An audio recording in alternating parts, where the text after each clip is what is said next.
Galera, estamos começando então agora mais uma das áreas da física. A gente está começando agora a termologia. Cara, matéria muito interessante. A gente tem uma porrada de experiências em cima desses assuntos. Basicamente, nós temos termometria, dilatação, calorimetria, gases e depois termodinâmica com vários vídeos. Cara, tá legal, tá muito legal. Começando a termologia, a gente tem que começar falando sobre temperatura. A noção de temperatura é uma noção muito antiga, só que é uma noção tosca, é uma noção de quente e frio. Né? Então, eu vou usar a sensação térmica da minha mão para descobrir se aquilo está quente e se aquilo está frio. Você já percebeu que não tem uma amplitude térmica muito grande para você testar. Tua mão vai perder a sensação bem rápido com coisas extremamente frias e você vai sofrer severas queimaduras com coisas extremamente quentes. Além disso, a sensação térmica pode te enganar. Então a gente tem que arrumar uma maneira de medir a temperatura de um jeito mais correto. Então primeiro, o que a temperatura mede? Eu tenho que saber isso. Tá aqui, ó. Hoje nós sabemos que ela mede isso, o grau de agitação das moléculas de um corpo. Então quanto maior a temperatura do corpo, maior a agitação das moléculas.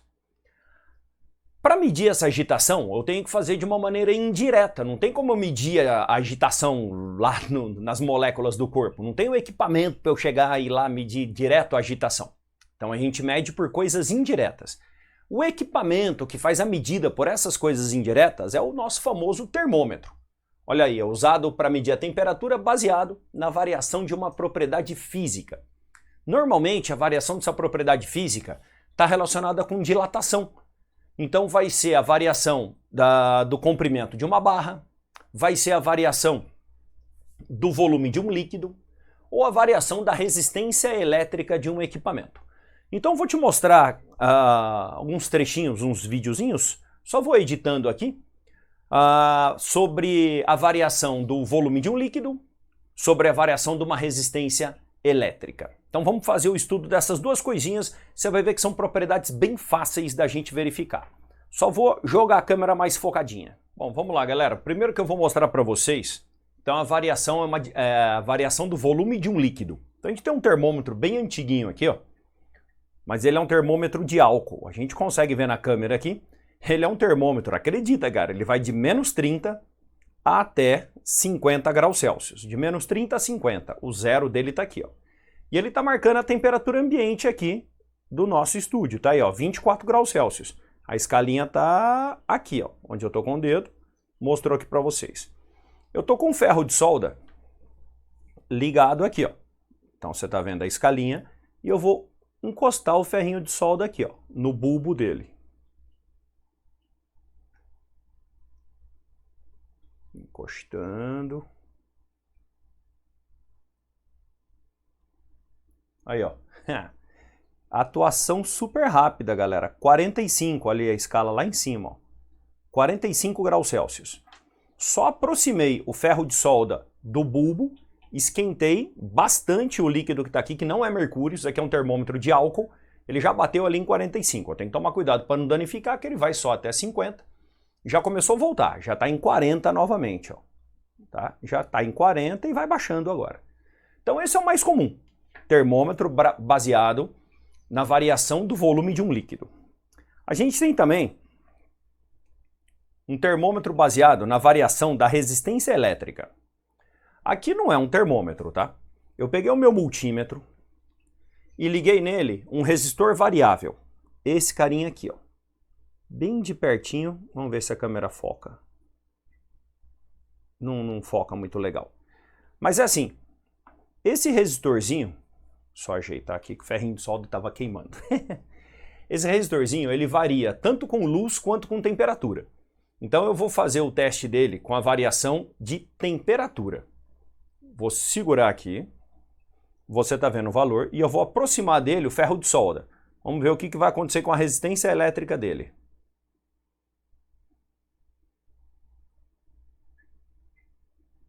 Bem sensível à temperatura, percebeu, né? Cheguei com o ferro de solda próximo dele, a resistência dele já foi aumentando. Né? Já retiro, a resistência dele já vai diminuindo. Então ele tem uma resposta em relação à temperatura, tanto com intensidade luminosa quanto temperatura. Então a gente consegue fazer um termômetro, calibrar esse carinha e montar um termômetro com variação de resistência. Eu não preciso fabricar isso, eu posso simplesmente utilizar o que já vem no equipamento. Então esse equipamento aqui, ele é capaz de medir temperatura. A temperatura dele vai ser colocada aqui. Eu ligo aqui na escalinha de graus Celsius. Cadê a escalinha de graus Celsius? Tá aqui.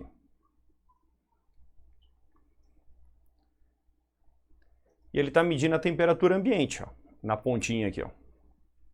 Tá? Essa ponta que é o sensor de temperatura. Está medindo a temperatura ambiente em graus Celsius. Só que eu estou usando aqui platina. E, cara, ponto de fusão de platina passa de 1.600 graus. Então aqui eu posso encostar o ferro de solda e medir a temperatura do ferro de solda. Ah, só que ele está colocado ao contrário ali, você está vendo, né?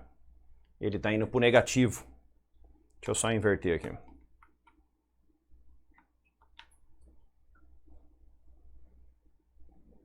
Agora sim. Tá aí, ó.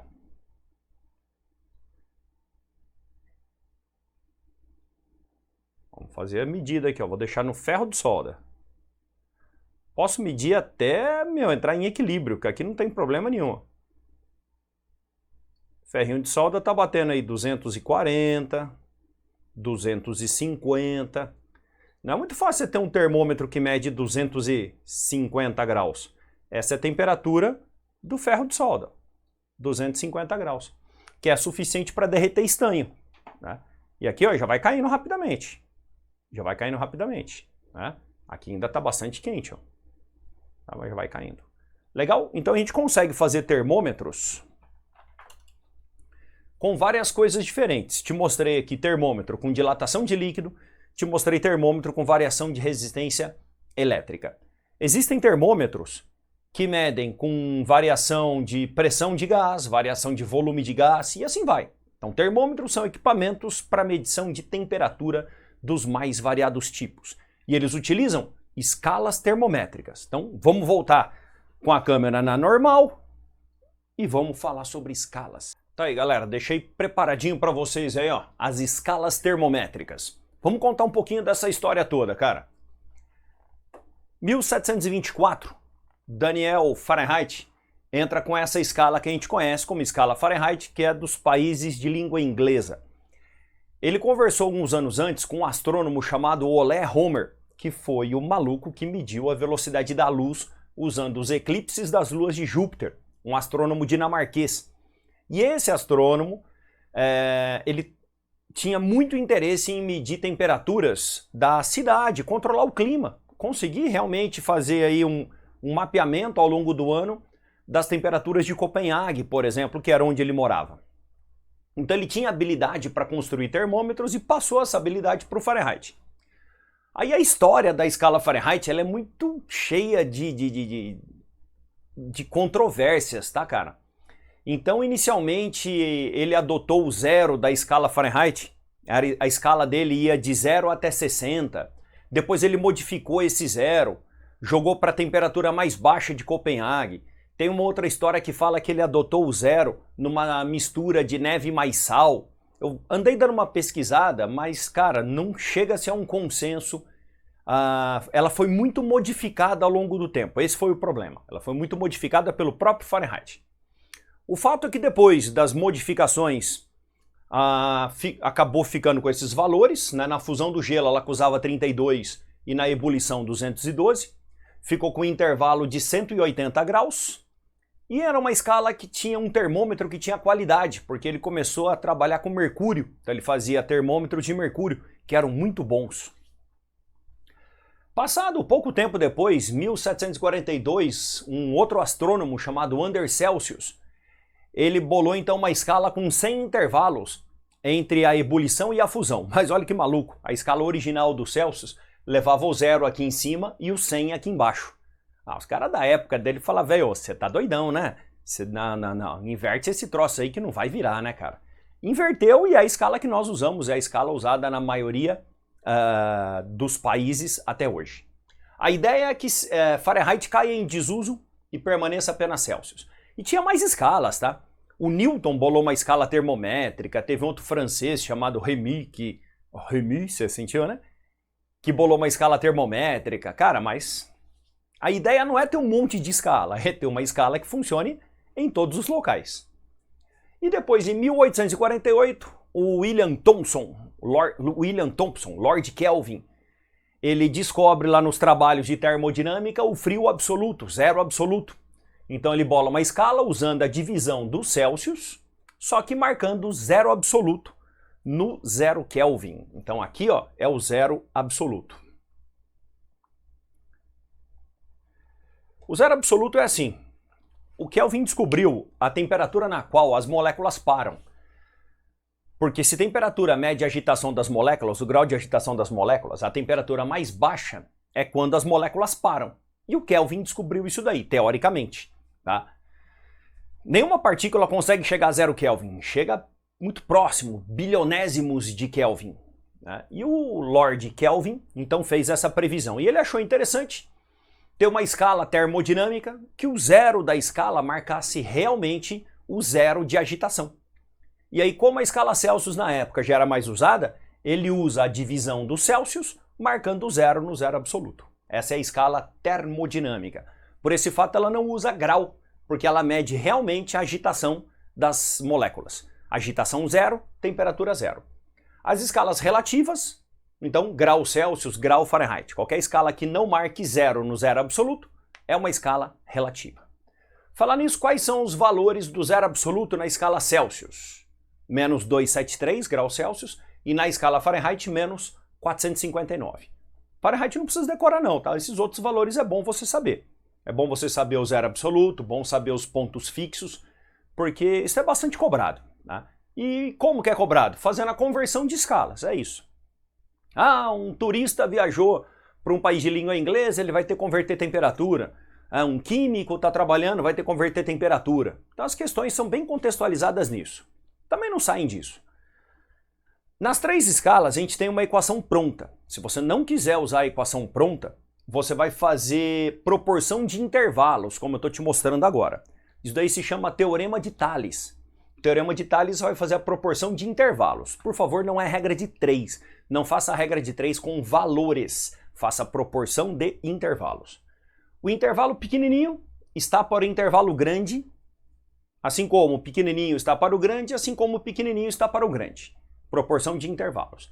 O intervalo pequenininho, TF menos 32. O grande, 212 menos 32. Segue a mesma regra nas próximas. Pequeno, grande, chega nessa expressão. Ajeita os denominadores. 180, 100 e 100. E depois simplifica.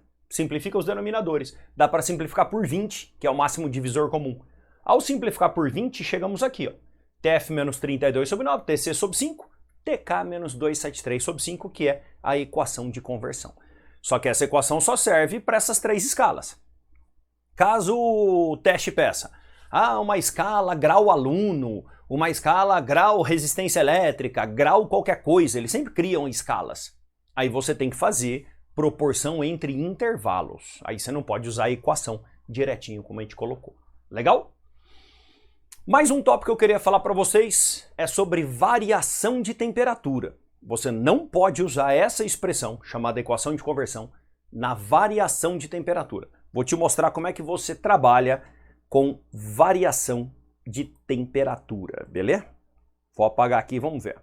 Então, para variação, montei aqui, ó. Coloquei os pontos fixos novamente. Só lembrando, não tinha escrito aqui, que esses pontos fixos valem na pressão de 1 atm, hein? De uma atmosfera. Então a ebulição da água é 100 graus na escala Celsius a 1 atmosfera. A fusão do gelo, 0 a 1 atmosfera. Com menos pressão, a água ferve a menos que 100 e o gelo derrete acima de 0. Então com menos pressão, esses pontos ficam mais próximos, tá bom? Agora vamos lá. Variação de temperatura. Um belo dia, um turista está em Londres e verificou que a temperatura variou 10 graus Fahrenheit. Não é que ela foi 10, ela variou 10. Quanto vale essa variação na escala Celsius? Então, para variação, a gente trabalha assim. Ó. O intervalinho vai ser a variação, vai ser o ΔTF. Então você não tem que fazer ΔTF menos 32. Ele já é o intervalinho. Intervalinho dividido pelo intervalão, que a gente já sabe que é 180, é igual ao intervalinho por 100, que é igual a intervalinho por 100. Aí eu simplifico os denominadores e vai ficar variação da escala Fahrenheit por 9 é igual a variação Celsius por 5, que é igual a variação Kelvin por 5. Aí essa expressão a gente usa para variação de temperatura. Então aqui, ó, equação para variação. A outra é equação de conversão. Tanto variação como conversão, você faz proporção de intervalos, que é teorema de Thales. Caso sejam outras escalas fora Fahrenheit, Celsius e Kelvin. E não sai disso, cara. Sacou? Não sai disso. Escalas termométricas é um assunto bem curtinho, bem simples. É uma aulinha, alguns exercícios para você fazer. Eu vou dar uma caprichada na lista, eu vou colocar 20 na lista. E aí você vai ver que você faz rapidão. Você faz rapidão. É aquela matéria gostosa que você vai repetindo o exercício. Tá? Mas passou por aí, cara, e desce a lenha. Porque a termologia é um assunto bem longo, bem extenso e bem legal. Na próxima, falaremos de dilatação. Valeu? Até mais, galera!